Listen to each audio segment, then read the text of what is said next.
की बेटियां बोझ बन के बैठी हुई हैं और उनके माता पिता अपना जमीन बंदी के रख रहे हैं, जमीन घर बेच दे रहे हैं। यह जो नहीं हो पा रहा है तो उन लोग इज्जत भी बेच दे रहे हैं। ऐसे कई हमारे यूट्यूब के माध्यम से या चैनल के माध्यम से ही देखने को मिल रहा है। तो वैसे माता पिता के लिए हम लोग तमाम सोसाइटी के जितने भी हमारे पदाधिकारी एवं कार्यकर्ताएं हैं, आप लोगों के चैनल के माध्यम से उन लोगों को ये दर्शा दिया जाए कि किसी भी बेटी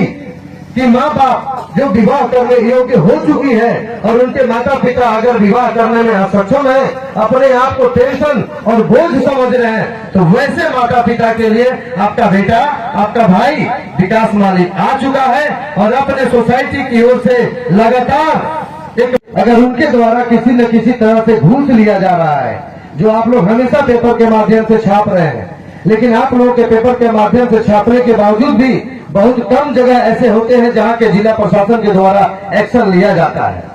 तो वैसे अवस्थिति में हम जैसे कार्यकर्ताओं का और आप जैसे हमारे मीडिया प्रतिबंधु का दोनों का जब तक सहयोग नहीं होगी तब तक न हम लोग सरकार के द्वारा चलाई जा रही योजनाओं से और न जनता के जो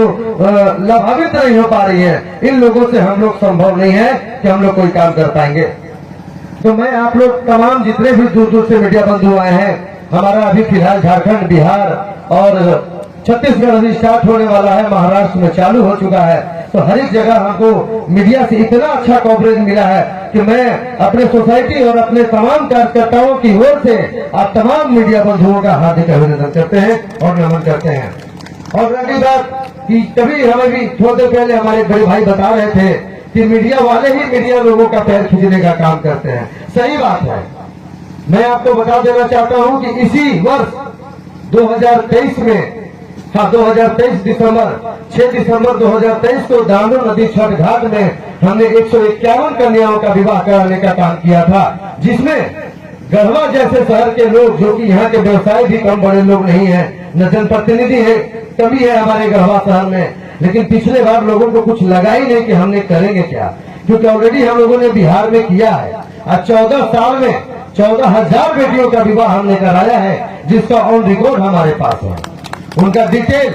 एड्रेस पते के साथ, मोबाइल नंबर के साथ कि किन बेटियों के विवाह में मैंने क्या मदद किया है, किस तरह से उनकी बेटियों का विवाह में हमने मदद करके उनको विदा करने का काम किया है। तो बहुत सारे जगह पे जिला में, जैसे हम लोगों ने अभी गंगा पार भागलपुर में भी, नेपाल के बॉर्डर में भी हमने विवाह कराने का काम किया। तो अभी इसी वर्ष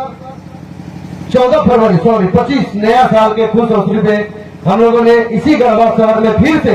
वैसी अनाथ, गरीब, असहाय जिनके माता पिता नहीं हैं और जिनके माता पिता हैं तो उनको किसी तरह का कमाने की साधन नहीं है, जिनके वजह से उनकी बेटियां बोझ बन के बैठी हुई हैं और उनके माता पिता अपना जमीन बंदी के रख रहे हैं, जमीन घर बेच दे रहे हैं। यह जो नहीं हो पा रहा है तो उन लोग इज्जत भी बेच दे रहे हैं। ऐसे कई हमारे यूट्यूब के माध्यम से या चैनल के माध्यम से ही देखने को मिल रहा है। तो वैसे माता पिता के लिए हम लोग तमाम सोसाइटी के जितने भी हमारे पदाधिकारी एवं कार्यकर्ताएं हैं, आप लोगों के चैनल के माध्यम से उन लोगों को ये दर्शा दिया जाए कि किसी भी बेटी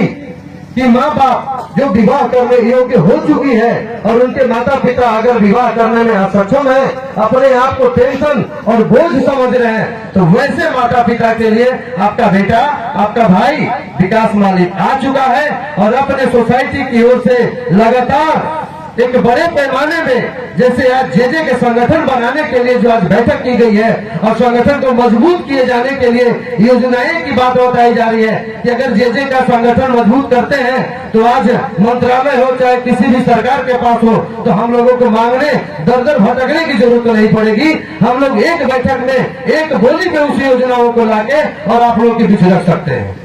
तो इसीलिए आज हम लोगों ने बिना फंडिंग का, बिना किसी भी सरकार की योजनाओं का, जनता के सहयोग से और आप तमाम जैसे मीडिया बंधुओं की सहयोग से आज 14,000 बेटियों का विवाह कराने का काम किया है। तो आज हम अपने क्या हूँ कि आज तक किसी भी तरह का सरकारी लाभ हमारी संस्था को नहीं मिली है। अगर आप तमाम मीडिया बंधु के सहयोग से हमारा कार्य विस्तार और हमारे उद्देश्य एवं लक्ष्य अगर हमारे सरकार के पास जाती है और सरकारी योजनाएं हैं जो इस तरह की कार्य के लिए सरकार को देनी है, बशर्ते होता क्या है पहुंच, और पहुंच भी है तो वहाँ जब तक पहुंच और पैरवी के बावजूद भी अगर घूस नहीं रहेगा तो वो योजना हमारी एनजीओ को नहीं मिलेगी। लेकिन मैं चाहता हूं कि हमारे एनजीओ को नहीं चाहिए सरकार के द्वारा जो भी फंडिंग होती है हमारे अकाउंट में नहीं चाहिए, लेकिन जो भी हमारे रजिस्टर्ड बच्ची हैं, जो माता पिता हमसे जुड़ी हुई हैं, उनकी योजनाओं को आप उनके खाते में डायरेक्ट दे दीजिए, जो उनका लाभ है, जो उनसे वो वंचित है। तो मैं चाहूंगा टोटल मीडिया प्रभारी और जितने